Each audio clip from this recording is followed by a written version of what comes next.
Visite ce matin du ministre du Commerce et de la présidente de l'Union des femmes commerçantes au marché de poissons de Dembé et de Chagua. Le ministre est allé sensibiliser les vendeuses de poissons au respect strict des mesures barrières pour lutter contre le coronavirus.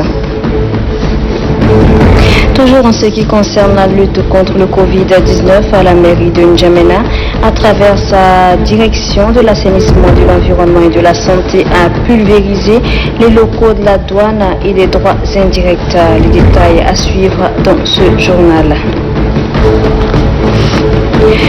Et puis plus de 300 têtes de bétail sur pied ont été saisies par les éléments de la direction mobile de surveillance et de répression de la fraude. Les auteurs de cet acte ont été présentés ce matin à la presse. Mesdames et messieurs, bonsoir et merci de suivre cette édition du journal. Je le disais à l'entame, le ministre du Commerce et la présidente de l'Union des femmes commerçantes ont visité ce matin le marché de poissons de Dembé et de Chagua. Ils sont allés sensibiliser ces femmes au respect des mesures barrières pour la lutte contre le coronavirus. En outre, un nouveau dispositif hygiénique de vente de poissons a été présenté au ministre. Reportage Noubadoumbaï Talomadi. Cette descente du ministre du Commerce, de l'Industrie et de la Promotion du secteur privé au marché de poissons de Dembé et Chagua s'inscrit dans la lutte contre Covid-19. Au cours de cette visite de travail, le ministre du Commerce a assisté à une démonstration du nouveau dispositif de vente de poissons. Je conçu maintenant une table améliorée avec un système de collecte de déchets qui n'est pas aussi complexe. Une table pour deux femmes, pour deux vendeuses, où il y a une tiroir au milieu. Et la femme, avec ses clients, elle nettoie et elle met directement le déchet dans le tiroir qui est au milieu de la table. Et après, le collecteur, il collecte pour dégager ça. À Dembé, le même dispositif a été présenté au ministre en présence de la présidente de l'Union des femmes commerçantes du Tchad, Hadje Mariam Daoud Adam. Pour Hadje Mariam Daoud Adam, ces deux dispositifs dont l'un permet de vendre le poisson et l'autre les légumes accompagnent les mesures barrières contre Covid-19. Du côté de l'administration commerciale, c'est une visite d'information et de sensibilisation. En collaboration avec la SNL de l'OAPI, nous sommes en train aussi de chercher à avoir des tablettes qui vont permettre aux vendeuses de poissons d'éviter de laisser couler les eaux usées ou bien de laisser les excréments joncher le sol et dégager le soir des odeurs. Et donc voilà, aujourd'hui nous sommes venus seulement constater qu'elles ont vraiment respecté leur engagement. Le ministre du Commerce, de l'Industrie et de la Promotion du secteur privé apprécie le changement de comportement opéré par les femmes vendeuses de poissons face à la pandémie. Notre visite aujourd'hui est une invitation à l'association des femmes commerçantes du Tchad. Nous constatons qu'il y a une meilleure organisation, les motos sont bien arrangées, les femmes se sont bien habillées, elles sont propres. Vous avez vu, elles sont toutes en tenue et gants. Donc les blouses et les gants comme à l'hôpital. Et c'est cela que nous voudrions faire dans tous nos marchés. Que tous ceux et celles qui traitent des produits alimentaires puissent être habillés et inspirer confiance. Le ministre du Commerce, de l'Industrie et de la Promotion du secteur privé, Ashta Djibrinsi, promet mettre les bouchées doubles à travers l'organisation des femmes commerçantes afin de barrer la route au Covid-19. Dans le cadre toujours de la lutte contre le Covid-19, à la direction de l'assainissement, de l'environnement et de la santé de la mairie de N'Djamena a procédé ce matin à la pulvérisation des locaux de la douane et droits indirects. Le point avec Dame Guélide Joël. À la direction des douanes et des droits indirects, c'est une vaste opération de pulvérisation qui est menée par la direction de l'assainissement, de l'environnement et de la santé de la mairie de N'Djamena. À l'aide de leurs fumigateurs, les agents de la mairie ont procédé à la désinfection de la cour de cette institution publique. Ils ont également fait le tour des différents bureaux de la direction générale des douanes pour la désinfection afin de barrer la route à la propagation du coronavirus. De là, le cap est mis sur la circonscription régionale des douanes du Chari-Logon, située à Nguéli dans la commune du 9e arrondissement de la ville de N'Djamena pour le même exercice. Le poste frontalier des douanes d'Nguéli n'a pas été omis. Les différents services sont désinfectés, y compris les espaces où les marchandises en provenance du Cameroun sont stockées en vue de leur dédouanement. Le chef de circonscription des douanes du Chari-Logon, Ousmane Gounda, se réjouit de cette initiative de la mairie centrale qui concourt à la lutte contre la pandémie de la Covid-19. Une lutte pour laquelle Ousmane Gounda appelle les usagers et le personnel de son institution à respecter scrupuleusement les mesures barrières édictées par le gouvernement. Les différents services et entrepôts des douanes de l'aéroport international Hassan Diamouz de N'Djamena sont également désinfectés. Pour le directeur de l'assainissement de la mairie de N'Djamena, cette action n'est pas fortuite. Nous avons jugé utile de pulvériser la douane parce que la douane fait partie des institutions qui continuent de travailler. Et notre objectif en venant pulvériser donc les 3 bureaux que nous avons faits, c'est d'offrir un environnement sain au personnel qui vient travailler.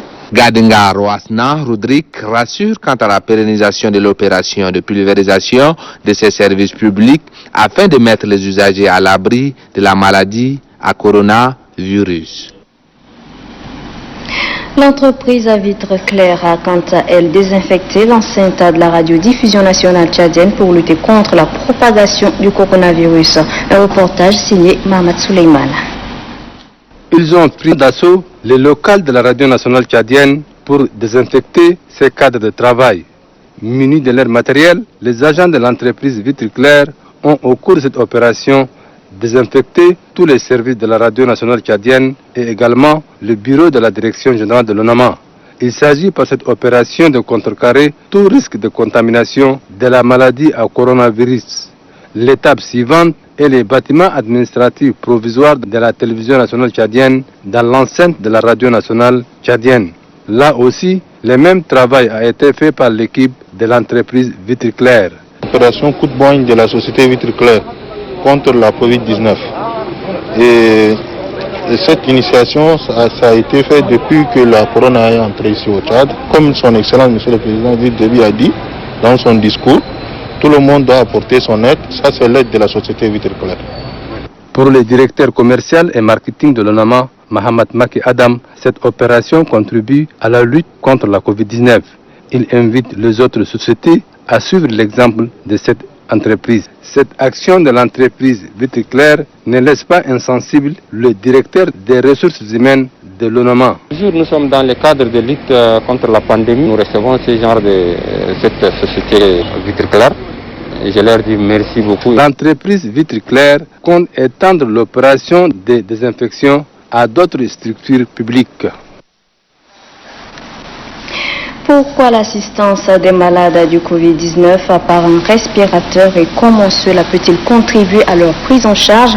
C'est la question que la rédaction de la télévision nationale a posée à Dr Kaboro, anesthésiste réanimateur. Écoutez ses explications.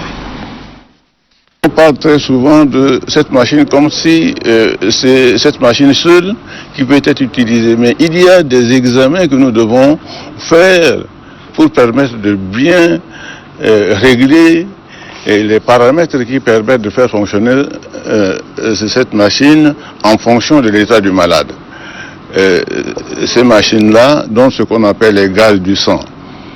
Et c'est en fonction de ces gaz du sang que nous réglons cette machine. Or, à l'instant où nous sommes, les gens parlent tout le temps de respirateur comme si c'est le respirateur seul qui suffit. Mais nous avons aussi besoin d'un autre appareil qu'on appelle analyseur de gaz, qui permet au réanimateur de pouvoir bien traiter son malade, parce que la non-utilisation de ces appareils-là permettra de peut-être aux malades de basculer dans un mauvais côté et comme dans de bons côtés. Donc pour bien régler, il faut avoir le respirateur, il faut avoir cet analyseur de gaz, de sang. Or nous n'en avons pas. Dans tout le Tchad, je ne pense pas qu'on en a un seul, mais nous utilisons quand même par notre savoir-faire, on utilise quand même les respirateurs en fonction de l'état clinique du malade. La population doit s'astreindre à faire en sorte que nos habitudes alimentaires changent. Manger ensemble aujourd'hui devient dangereux. Vous respirez sur le même plat, c'est un malade parmi vous qui respire sur le même plat, vous tous vous êtes contaminés. Se saluer devient dangereux, s'embrasser devient dangereux. Donc les gestes qui semblent être des gestes simples avant deviennent des gestes qui ne sont pas simples aujourd'hui. L'opération de distribution de masques aux citoyens de la ville de N'Djamena par la plateforme Le Tchad d'abord se poursuit. Ce matin, ce sont les usagers des communes du 8e et du 10e arrondissement qui en ont bénéficié. Kaliaga Boutna.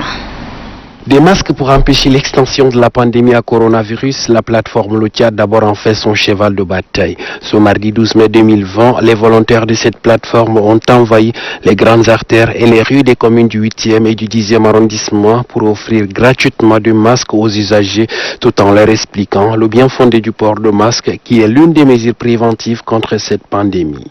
Par cette caravane de distribution de masques aux usagers de la voie publique, les responsables de la plateforme Le Tchad d'abord fédèrent leurs actions à celles entreprises par le gouvernement pour préserver la santé des citoyens. Nous avons constaté qu'avec déjà les dernières mesures, au niveau des ronds-points, le port du masque est relativement respecté, mais dans les quartiers, c'est négligé à l'intérieur. Donc il était question de rentrer un peu en profondeur, distribuer des masques et échanger, expliquer à la population que ce n'est pas quelque chose qu'on porte pour éviter de se faire amender, mais c'est quelque chose qu'on porte pour se protéger et pour protéger ceux qui sont autour de soi. Pour rappel, la plateforme Le Tchad d'abord a distribué plus de 6000 masques aux citoyens vivant dans la ville de N'Djamena. Et puis la teneur de ces quelques communiqués avant de poursuivre cette édition. Le ministre de la Santé publique informe l'opinion nationale et internationale qu'en date du 12 mai 2020, la situation épidémiologique de la maladie à coronavirus au Tchad se présente comme suit. 145 échantillons analysés, 35 nouveaux cas confirmés, 23 malades guéris, 9 décès repartis comme suit, un patient décédé de Covid-19, 14 corps suspects testés, dont 8 positifs, 241 malades sous traitement. De manière cumulative, depuis le 19 mars, le pays a enregistré 357 cas de maladie à coronavirus, dont 289 de sexe masculin, 68 de sexe féminin, 76 guéris et 40 décès. Il est à noter qu'en plus de N'Djamena, 8 provinces sont touchées avec au moins un cas chacune, à savoir le Bata, le Kanem, le Moyen-Chari, le Logone oriental, le Logone occidental, le lac, le Wadifira et le Wadaï. Par ailleurs, le ministère de la Santé publique rappelle une fois de plus au respect strict des mesures barrières et informe la population que la continuité des soins est assurée dans tous les hôpitaux malgré l'instauration du couvre-feu. Ce communiqué est signé du ministre de la Santé publique, le professeur Mahamoud Youssouf Khayal. Et puis cet autre communiqué dans le cadre de la prévention et de riposte contre la pandémie du coronavirus et en application du communiqué du gouvernement du 14 mars 2020 relatif aux mesures barrières, aux mesures d'hygiène et d'assainissement, le ministre de la Santé publique, du Travail et du Dialogue social demande aux différents chefs des départements ministériels de maintenir le personnel essentiel. Par ailleurs, il leur est demandé de disponibiliser les matériels de protection et d'hygiène et veiller à l'application stricte des mesures et gestes barrières en insistant sur le port des masques rendus obligatoires depuis le 6 mai 2020.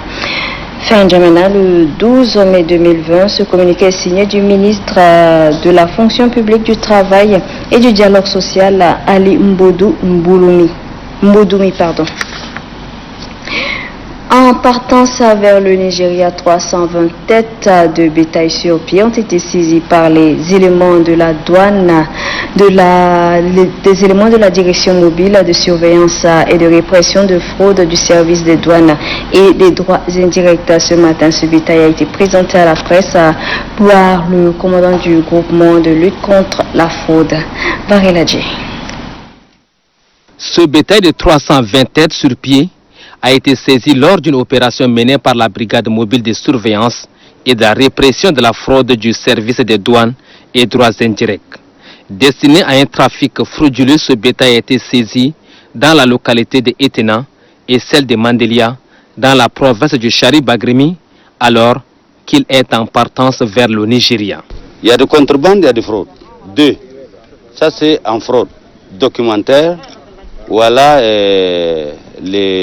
nos brigades en mission. Ils sont arrêtés, sont fait la requête de saisie, envoyée à la justice. La justice, il a donné une ordonnance de saisie au profit de la douane. Selon la décision du parquet, ces animaux sont distribués aux institutions publiques, notamment la cellule de veille et de la sécurité sanitaire, au ministère de la Santé publique, à la maison d'arrêt de N'Djamena et à la direction générale des douanes et droits indirects.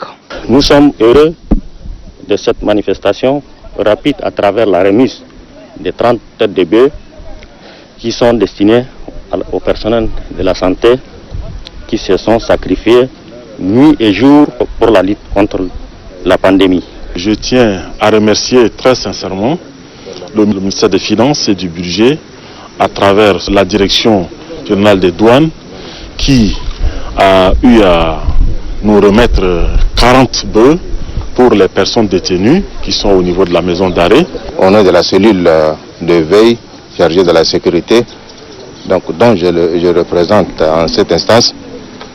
Donc, nous avons reçu au total 180 têtes de bœufs qui doivent être réparties comme suit, avec des instructions bien données et à toutes les forces concernées, je dis bien toutes les forces chargées de la sécurité dans le cadre de la cellule de veille Covid-19.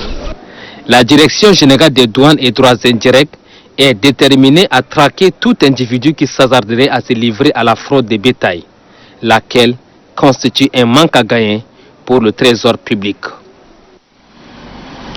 Et puis le président de l'Ordre national des techniciens de la santé a fait un point de presse ce matin. Ce point de presse est relatif à la journée internationale des infirmiers célébrée chaque 12 mai. Je vous invite à suivre à Bagana au micro d'Ousmana Idriss Dakoum. La journée internationale de l'infirmière est célébrée dans le monde entier le 12 mai, jour anniversaire de la naissance de Florence Nightingale, pionnière des soins infirmiers modernes.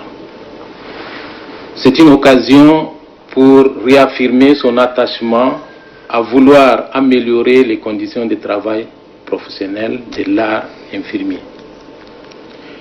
Le Conseil international de l'infirmier commémore chaque année cette date importante par la production et la diffusion des informations autour d'un thème principal.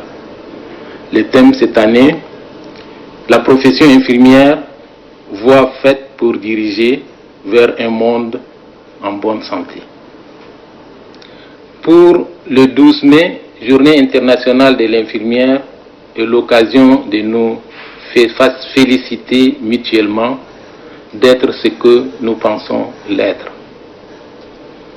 Des professionnels dignes de louange, car nous sauvons des vies, soignons de corps, de cœur et même l'âme troublée des patients et leurs familles. Mais hélas, dès le lendemain, nous oublions notre fierté. Nous rasons le mur.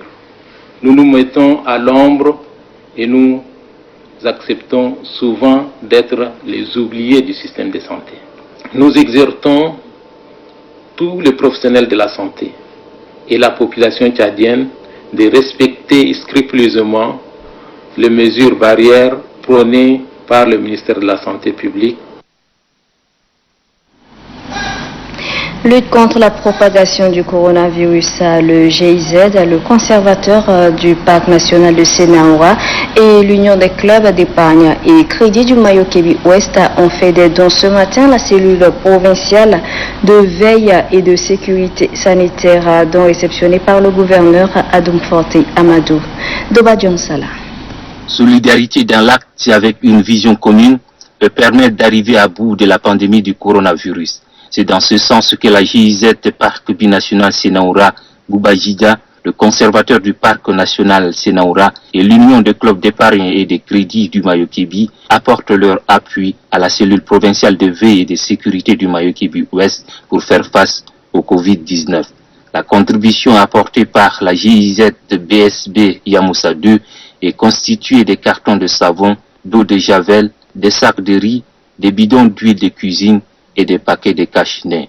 Le PNSO a offert des sacs de maïs. La contribution de l'USEC est composée des dispositifs de lavage de mains, de cartons de savon et d'eau de javel. Par ces dons, les donateurs entendent participer à la prise en charge des personnes mises en quarantaine dans la province et venir ainsi en aide aux personnes les plus démunies en ce temps difficile et surtout avec les kits de lavage de mains, contribuer au respect des gestes barrières. Le gouverneur de la province du Mayo-Kébi-Ouest a réceptionné ces différents dons au nom de la cellule provinciale de veille et de sécurité sanitaire. Il a salué cet élan de cœur à sa juste valeur. Par ce geste, vous avez montré combien vous êtes à l'écoute de la déclaration de haute autorité de notre pays, et qui demande à toute la population de ce pays de se mobiliser dans le cadre de la lutte contre le coronavirus.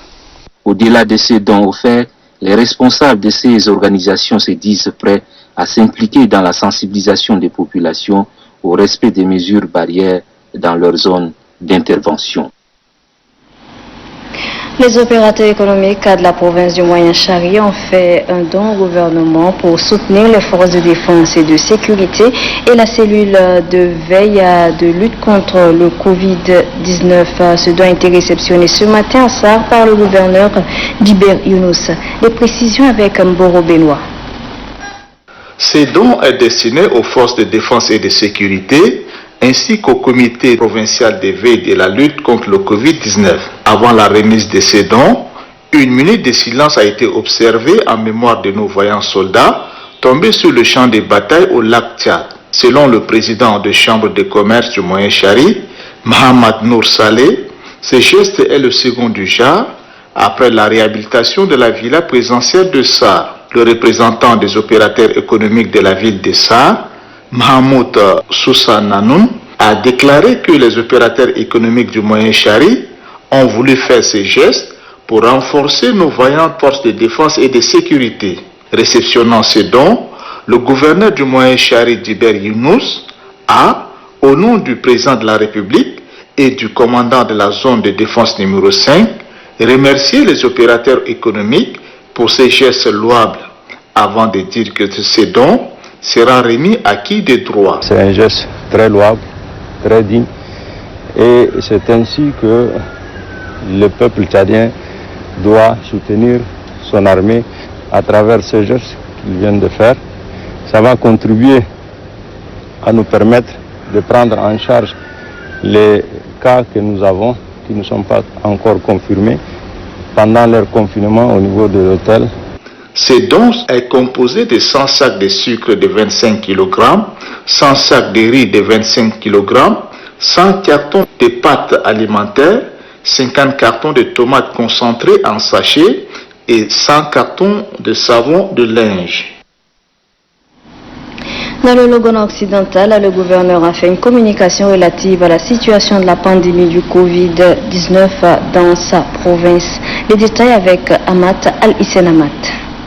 Le coronavirus Covid-19 a déjà frappé la porte de la province du Logone occidental. Son chef-lieu Moundou, qui constitue un véritable carrefour au transit des hommes venus de tous bords, a notifié des cas. Selon le gouverneur du Logone occidental, nous avons enregistré depuis le 18 mars au 11 mai courant 10 cas suspects qui ont fait l'objet d'investigations dont 3 ont bénéficié des prélèvements avec un résultat positif mis sous traitement à l'hôpital. 2 personnes mises en quarantaine à l'hôtel de chasse, dont un cas, malheureusement, venait de nous être notifié positif. 2 cas de décès suspects au quartier. Une des personnes est venue de la frontière de Couteret après un confinement de 14 jours. Mais malheureusement, une fois arrivé chez lui, 3 jours après, il est décédé. C'est un cas suspect pour nous, mais malheureusement, nous n'avons pas pu faire un prélèvement pour faire un diagnostic. 2 cas de décès suspects, comme je viens de le dire, et un prélèvement en attente de résultats. Face à cette situation inquiétante, le comité provincial de veille et de sécurité sanitaire du Logone occidental a des difficultés pour relever les défis tracés par le gouverneur du Logone occidental. Malgré les efforts jusqu'à-là consentis, les défis majeurs doivent être relevés. Il s'agit d'un manque crucial des équipements en natte, matelas, marmites, cuisinières, de vivres pour rendre fonctionnel notre site de casernement des malades. D'un manque cruel de kits, de tests, de dépistage depuis la pandémie dans la province. Le gouverneur du Logone occidental, Dogo Yacoub, a rappelé l'importance du respect des mesures barrières pour empêcher la chaîne de contamination et de propagation de la pandémie, l'unique moyen d'arrêter cette maladie qui continue d'endeuiller les familles tchadiennes. Le gouverneur de la province du Salamat, Adam Noki Sharfadine, en sa qualité de président du comité provincial de veille et de sécurité sanitaire, a effectué hier une descente dans la ville d'Amtiman pour veiller au strict respect des mesures barrières édictées par le gouvernement pour barrer la route au Covid-19. Mohamed Abdelbanat. Accompagné des membres du comité provincial de veille qui est composé des autorités civiles et militaires, le gouverneur de la province du Salamat, Adam Noki Sharfadine, est descendu personnellement sur le terrain pour contrôler le respect des mesures édictées par le gouvernement et apporter un appui personnel pour contrecarrer la progression de la pandémie du Covid-19. Au poste de contrôle à la sortie nord, l'ordre a été donné au chef de poste de ne laisser passer que les véhicules transportant des marchandises, mais passagers non. À la gare routière, le gouverneur a échangé avec le chef d'agence de voyage et sur le champ, il a instruit le chef d'antenne ANS de veiller sur les agences qui piétinent les mesures. Au cours de sa sortie, Adam Noki Sharfadine s'est rendu au marché de la ville d'Amtiman pour voir de près le respect des mesures barrières par la population. Après s'être rendu au marché, il a fait un constat effectif de la fermeture du lit, mais il déplore quelques attroupements constatés ça et là, mais l'ordre est donné aux agents de sécurité de s'en occuper. Aux opérateurs économiques, Adam Noki Sharfadine rappelle que l'État ne tolère pas la flambée des prix qui s'opère sur le marché. Il explique le but de son déplacement. Je voudrais demander à la population de respecter intégralement les mesures édictées par le gouvernement de la République du Tchad. Ces mesures sont prises pour le bien-être de nos populations, pour assurer la sécurité, pour assurer la santé de nos populations. Et les pays, je dirais les grandes puissances qui ont pu contrecarrer cette pandémie sont arrivés par ce qu'on appelle la discipline, ce qu'on appelle le civisme, ce qu'on appelle l'engagement et par le respect. Donc je voudrais interpeller les comités de veille national de mettre des moyens à la disposition des comités de veille provinciaux conformément aux instructions et aux vœux et aux souhaits du président de la République, chef de l'État. Au cours de sa sortie, il a également remarqué que le port du masque n'est pas totalement respecté et demande au maire de la ville de sensibiliser la population. Dans la province de Hadjer-Lamis, le gouverneur Hawa Othman Jammeh, à la tête d'une délégation, s'est rendu à l'entrée et à la sortie de la ville pour constater l'effectivité des mesures prises par le gouvernement. Les détails avec Variladji. le comité provincial de mise en œuvre de la stratégie et de riposte du coronavirus de Hadj Lamis, dirigé par le gouverneur Dr Hawa Ousmane Diamé, est en visite d'évaluation de la mesure gouvernementale. Il s'agit de constater de visu la mise en quarantaine de la ville de N'Djamena. À cet effet, la capitale est isolée des autres provinces depuis le 8 mai 2020. Première étape de sa descente, la ville de Massaguet, le chef-lieu du département de Razar Biar. Avec le préfet du dit département, Filedji Hassan Filedji, Dr Hawa Ousmane Diamé souligne que la ville de Massaguet est un carrefour, d'où l'autorité de l'État doit régner en lettres d'or. Notre proximité avec N'Djamena nous pose de sérieux problèmes. Il faut être très vigilant parce que les gens ont des stratégies pour sortir de N'Djamena.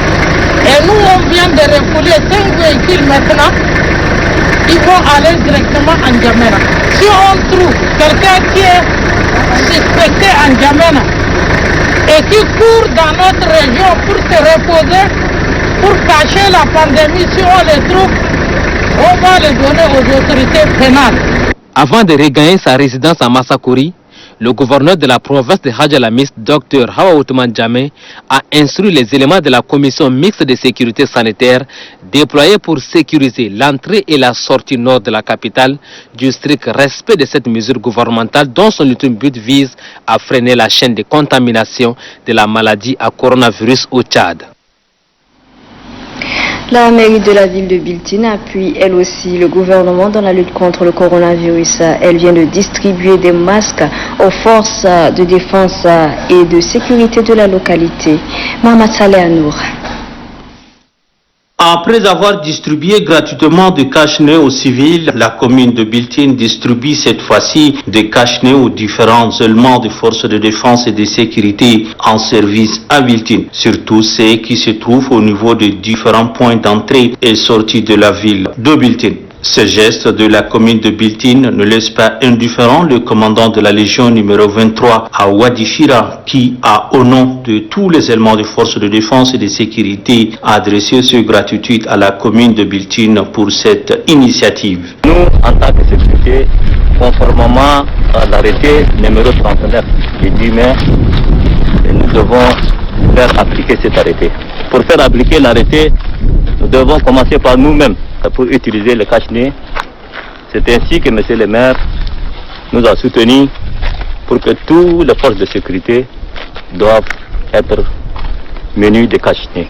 Selon le premier responsable de l'exécutif communal, Habib Adoudou, le choix des hommes en kaki n'est pas fortuit car ils sont exposés à tous les risques dans l'accomplissement de leur mission régalienne de sécurité. Il leur demande à doubler les efforts pour assurer la sécurité des personnes et leurs biens et barrer la route au Covid-19 tout en faisant respecter les mesures barrières.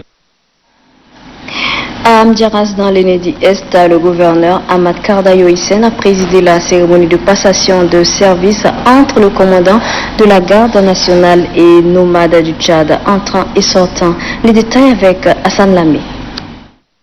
Au camp du groupement numéro 6 de la garde nationale et nomade du Tchad d'Amdiaras, il règne une ambiance de passation de bâton de commandement entre les com-groupes sortants et entrants.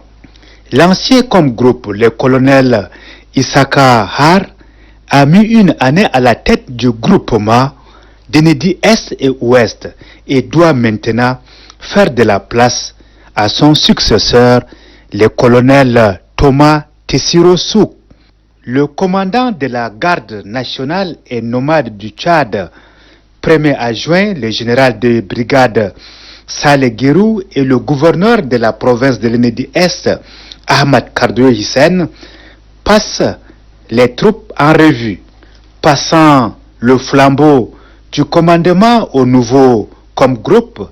Le commandant de la GNT premier adjoint, le général de brigade Saleh Guérou, a invité les officiers, les sous-officiers et les hommes de rang à reconnaître désormais comme chef le colonel Thomas Tessiro Souk, ici présent devant eux, et de lui obéir en tout ce que la loi leur commandera. Aussitôt installé dans ses fonctions, le nouveau groupe a pris le commandement de la troupe.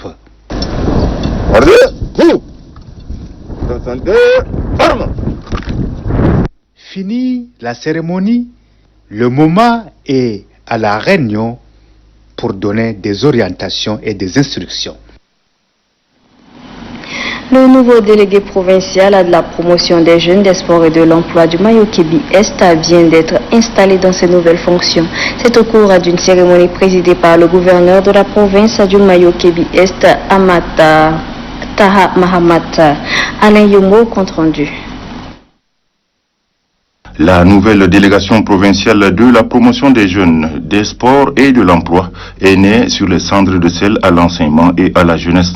Installant Bouzana Biskina comme délégué provincial, le gouverneur de la province du Mayo-Kébi-Est a tout d'abord retracé son brillant parcours dans les domaines de la culture, du sport, avant d'attirer son attention sur la nature de sa lourde mission, combien noble mais aussi empreinte de responsabilité.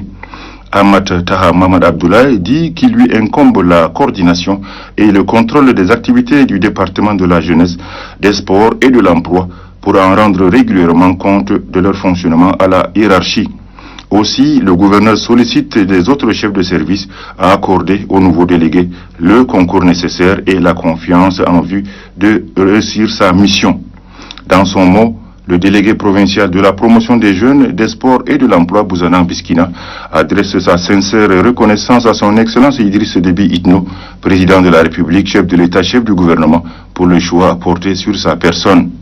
Bouzana Biskina déclare mesurer le degré de responsabilité qu'il attend, puisque, ajoute-t-il, que cela nécessite beaucoup d'abnégation, de volonté et de courage. Il promet enfin donner le meilleur de lui-même pour ne pas faillir à l'espoir et à la confiance placée en lui. Cérémonie de prestation de serment des membres des sous-CENI communales de Melfi, Bitkine, Mongo et Mangalmé. Les autorités administratives, les délégués de la CENI et quelques forces de l'ordre ont pris part à cette cérémonie. Reportage Léa Maloum. Une audience en séjour qui a regroupé plusieurs personnes venues de 3 départements dont Melfi, Shingil et Bitkine.